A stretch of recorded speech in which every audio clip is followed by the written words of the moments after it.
Hello everyone. आज इस video में हम बात करेंगे डॉक स्ट्रिंग के बारे में। डॉक स्ट्रिंग होता क्या है?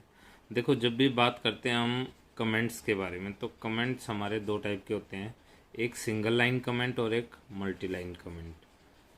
जो पाइथन है वो हमारा किसको सपोर्ट करता है? वो हमारा सपोर्ट करता है सिर्फ सिंगल लाइन कमेंट को। जो मल्टी लाइन जो कमेंट्स होते हैं वो अवेलेबल ही नहीं होती है हमारे पाइथन में। तो फिर हम मल्टी लाइन को क्या कंसिडर करते हैं? जो मल्टी लाइन कमेंट जो हमारे पाइथन में हम नोट करेंगे, लिखेंगे, तो वो कैसे, उसको क्या मानेंगे? अगर वो मल्टी लाइन कमेंट अवेलेबल ही नहीं है तो हम उसको क्या मान के चलते हैं? वो एज अ स्ट्रिंग मान के चलते हैं। जो रेगुलर स्ट्रिंग होती है वो मान के चलते हैं। क्योंकि जब भी हम मल्टी लाइन कमेंट लिखेंगे तो पाइथन क्या करता है, कंपाइलर उसको अवेलेबल करवा देता है मेमोरी। ठीक है, मेमोरी स्पेस अवेलेबल करवा देता है। जब भी हम कोई भी हमारे पास जो स्ट्रिंग होगी उसको हम ट्रिपल सिंगल क्योट या ट्रिपल डबल क्योट्स में लिखेंगे तो वो हमारा क्या कंसिडर होगा? रेगुलर स्ट्रिंग की तरह कंसिडर होगा। और इंटरनली जो है उसको मेमोरी एलोकेट करवा देगा कंपाइलर। इंटरनली अलोकेट करवाने का मतलब जो भी हमारी जो स्ट्रिंग है उन क्योट्स के अंदर लिखी गई है, चाहे वो ट्रिपल क्योट्स हो या ट्रिपल सिंगल क्योट है या ट्रिपल डबल क्योट्स है, उनके अंदर जो भी स्ट्रिंग, जो भी कैरेक्टर्स जो लिखे गए हैं उसको क्या करवा देगा? इंटरनली मेमोरी एलोकेट करवा देंगे। तो वो इंटरनली मेमोरी एलोकेट होने के बाद वो अगर उसको कोई वेरिएबल असाइन कर दिया, अगर वो स्ट्रिंग किसी वेरिएबल को असाइन कर दी जाती है तो वो क्या हो जाएगी? एज अ स्ट्रिंग बन जाएगा। अगर उसको वेरिएबल असाइन नहीं किया जाता है उस स्ट्रिंग को, तो वो हमारा जो गार्बेज कलेक्टर है वो क्या करता है? उसको रिमूव कर देगा उस मेमोरी में से। ठीक है, और तब हम उसको एज अ कमेंट हम उसको यूज़ कर सकते हैं, अदरवाइज वो स्ट्रिंग बन जाएगी हमारी। अगर उसको वेरिएबल असाइन कर दिया, इट मीन्स वो क्या है? हमारा स्ट्रिंग है। अगर उसको वेरिएबल को वो स्ट्रिंग असाइन नहीं करते हैं तो वो हमारी क्या है? वो कमेंट्स की तरह होता है, लेकिन उसको मेमोरी, इंटरनली मेमोरी एलोकेट हो जाती है।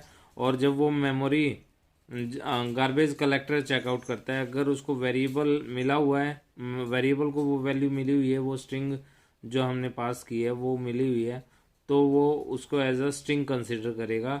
अदरवाइज उसको वो गार्बेज कलेक्ट जो है गार्बेज वैल्यू कंसिडर करेगा। ठीक है, तो ये था हमारा multi line comment not recommended for comments. देखो, मल्टी लाइन जो कमेंट है वो कमेंट्स के लिए हम यूज़ नहीं करते, क्योंकि इसमें इंटरनली जो मेमोरी है वो अलोकेट हो जाती है। और उससे क्या होगा? कंपाइलर या इंटरप्रेटर का जो टाइम वेस्ट होगा वो उसको चेकआउट करेगा। चेकआउट करने में कि हाँ ये किसी को असाइन है या नहीं है, वो चीज़ें जो है एक तरह से टाइम वेस्टेज है इंटरप्रेटर के लिए। इसलिए मल्टी लाइन कमेंट्स का जो है यूज़ नहीं करते प्रोग्रामर्स। और ये जो है ये किस में यूज़ की जाती है? एपीआई, जो हमारे एपीआई डॉक्यूमेंटेशन के लिए हम इसका यूज़ करते हैं। एप्लीकेशन प्रोग्रामिंग जो हमारी इंटरफेस है उसके डॉक्यूमेंटेशन के लिए जो हम यूज़ करते हैं उसमें हम मल्टी लाइन कमेंट्स का यूज़ करते हैं। अगर जैसे मान लो कोई मॉड्यूल है, फंक्शन है, क्लास है या फिर कोई मेथड है, अगर उसके जो है जो फर्स्ट स्टेटमेंट है वो ये स्ट्रिंग हमने पास कर रखी है डबल क्योट्स में या सिंगल क्योट में, ट्रिपल डबल क्योट्स में, तो वो हमारी क्या होगी? तो उस स्ट्रिंग को हम क्या कहते हैं? डॉक्यूमेंटेशन स्ट्रिंग कहते हैं, या फिर हम कह सकते हैं डॉक स्ट्रिंग भी बोलते हैं।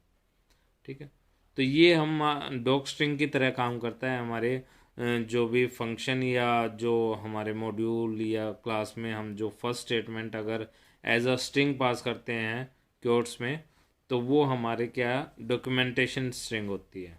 उसको डॉक्यूमेंटेशन स्ट्रिंग कहते हैं, जिसके अंदर क्या होता है? जो भी सॉफ्टवेयर या लैंग्वेज या प्रोडक्ट का जो फीचर्स है वो हम इसमें डिस्क्राइब करते हैं।